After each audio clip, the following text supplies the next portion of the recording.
Hey guys, another video coming to you, and today I happen to be in a very special place, a place that I really love and enjoy being in this area. But I'm not going to talk to you about where I'm at today. Instead, I'm going to talk to you about something that I think many of us seem to maybe forget. I don't know, but it's about being able to find things that are no longer or that are really hard to get, hard to find, antiques, classics, that sort of stuff, right? It's a special feeling behind that, you know what I'm saying?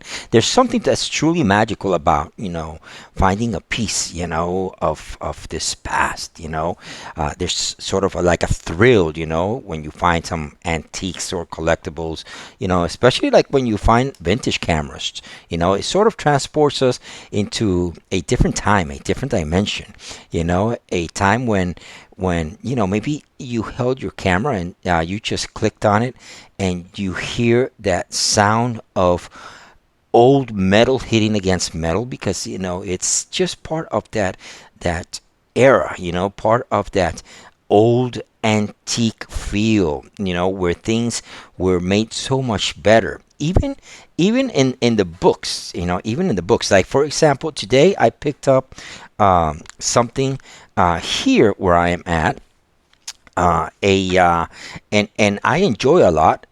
It's and I will explain to you why. So let me sort of show you what it is. Okay, I picked up a used Bible. All right. Now, what is so different about this Bible, all right, is this is the Living Bible. It is paraphrased. So, in other words, it's sort of like, reworded into the normal English of that time, right? And this particular Bible was written in 1973. I didn't pay much for it. I only paid like $2 for it, right? Okay, so it was really inexpensive. But what makes it so different, and it's not only in finding these antique things, finding like these books on how people used to speak, right, in the 40s, or people used to be different in the 40s, and as you move on time, from the 40s to the 50s to the 60s, you see the change, and not only in the way things are written, but the way that things are built. So let me just very briefly just a couple of sentences. I'm going to go on this particular Bible. This one here was written in 1973. It was paraphrased, and it was paraphrased according to how linguistics was back in 1973. All right. So what makes it so different is in the Gospel of John, John 1 1, right? It's very common to see the King James Version, the New King James Version, that sort of thing. But what makes it so delicious, so thrilling, is when you hear how they spoke and how they thought back in this time of era, this 1973. And so paraphrase is written like this. It's written, and this is Gospel of John, verse 1, chapter 1. Before anything else existed, there was Christ with God. He has always been alive and is himself God. He created everything there is. Nothing exists that he didn't make. Now, I'm just reading that little sentence, okay? I'm not going to preach because I'm not this is not about preaching, it's not about none of that stuff. But the essence of that antique, that feeling, that vintage, that era, is something that can't be replicated in something that is new. And that same thing happens to come into play when we talk about cameras, when we talk about films, when we talk about film stock. You can't replicate that feel, that look, that special vibe, that a special stock that was made maybe in the 60s by Fuji or Kodak, or one that maybe was made just simply for film stock, like a Panavision or something of that sort, and the colors are different. Everything is different, and so I want to just sort of bring you sort of like a heads up, because I've got a series that is coming now that I'm going to start talking about vintage stuff, because nobody is doing that here, because I think mostly because everybody that's here on this media, this means of social media, is young, right? And so they really can't associate with things that used to be in existence when I was their age, right? And I want to talk to you about some of those things. And the first thing that I'm going to bring to you is something that I got. I'm waiting for it to arrive, but I'll tell you what it is. It is a film camera that was built in 1978. It is a Canon A1. A Canon A1, a very iconic film camera. It is not expensive because for some reason those cameras are in abundance, and so the prices are very, very reasonable. As a matter of fact, it is cheaper than getting, for example, a Nikon FE2, which is has less capacity than the Canon A1, because the Canon A1 has more, is way more of a professional camera than a Nikon FE2. I'm not saying that Nikon is not a bad it's a bad camera, by no means at all. It's just that if you lived in that era, okay, I lived in that era, and I used to sell these cameras.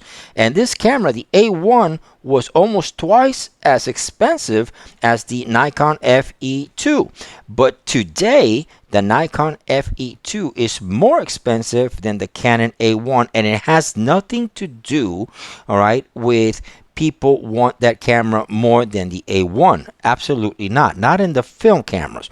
What it does have to do is with the availability of how many of these cameras are still available. And the Canon A1, there's much more available than the Nikon FE2, for instance, right? A perfect example is the Canon AE1, right, which is a lower quality camera than the Canon A1, and the Canon AE1 is always a little bit more expensive than the A1. But it's not about pricing, but instead, what I'm trying to get at, it's about getting to go back in time, right, and be able to use something that we used to use. And some of us, right, the ones of us that are alive, that were alive back then, right, use something that is so essential.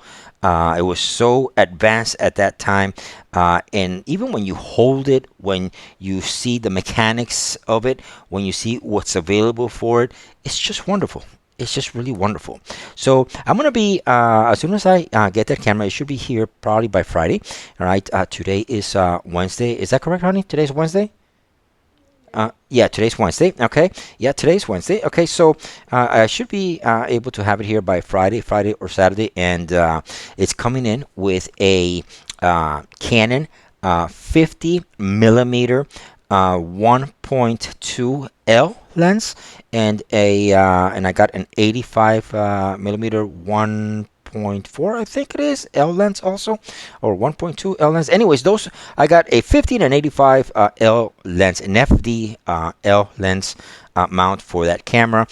So I'm going to be showing you some of what the camera can do, and I'm going to be showing you some of what the film stock that we used to use back then, and we're going to go out and have some fun, and just go out and shoot, do some portraits, shoot some stuff around here, and definitely, all right, so stay tuned, hang tight, okay, because we got a lot of stuff, okay, coming for you from a different perspective. I don't want to do what everybody else is doing, so I am going to take it a different in a different area, right? In a different direction, so that we can enjoy these times together, and we can learn, okay, from each other, because there's a lot to learn from a basic camera. You know, one person that always taught me something, and very, very true, extremely true, is that today you have all these new photographers that are out here, right? Which basically they go out and they buy the most fancy Sony camera or the most fancy Nikon camera, and they do what we call they spray and pray, right? You know, they'll shoot 100 pictures, and they hope that maybe one is actually right. Okay, with this era of cameras, you can't do that. You can't spray and pray because you're actually recording on film. This is how you can actually know. If you ever want to know if a person actually does know his photography stuff, give him a film camera, put a roll in it, and tell him to go shoot the roll, and then come back, develop it, and when you develop it, see if he was able to capture those special moments, right, in a way, right, that is uh, pleasing, if that's the word that we want to say, right? Okay, if not, then it shows how much experience they really have. If they can't shoot with a film camera, they're not as good as they say. They are just one of these guys that buy a camera and they spray and pray style, which is the new thing of what every kid out there is actually doing, because they really don't know the basics of what is behind the science of being able to capture moments, whether it's photography, whether it's videography or cinematography. So this is why I'm bringing this special series about vintage cameras and how it works, and then how different film stocks bring different colors. It makes you think more before you press that button. All right, so anyways, this is Charles Richard. I got a new pickup, okay, that I did today. Okay, awesome. And I think I showed you on the last video one of the Fujifilm point and shoot cameras that I still have somewhere down here. I put it on the marketplace today to sell, get rid of it, and get something else. And just waiting for the camera to arrive. So in the meantime, stay healthy, and I'll see you on the next video. Bye bye.